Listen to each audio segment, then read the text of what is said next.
ասում է Արտուշ Գաբրիելյանը, Նիկոլ Փաշինյանի սրտի դատավորը։ Արտուշ Գաբրիելյանը այսօր ասում է ով են իրանք, ասում է Նիկոլ Փաշինյան, քեզ է ասում, լսում ես,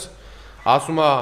որ ով են իրանք, որ ինձ տան Պոլին, ես եմ սաղ կյանք սաղին Պոլին տվե։ Այդ մեր դատավորն է, այո, մեր դատավորն է, դա մեր խայտարակությունն է, որ մենք դες դատավոր ունենք, որ լրագրողի հարցին ասում է ճիշտ է, որ դες պարկացրել եմ, տապալել եմ Պոլին, ասում է ես եմ սաղ կյանք սաղին տապալել Պոլին, այդտենց տապալած Պոլին կգնաս դու էլ բանտում կհայտնվես շատ խելոք սուսպուս, որովհետև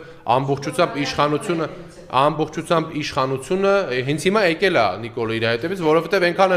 այնքան են փող վեկալում, այնքան են սրանց վրա քրեական գործ սարքելու համար նստեցնելու այդ չագուճը խփելու համար փող վերցնում, արդեն Նիկոլ Փաշինյանն է իրանց երևի չի կիսվում հետները,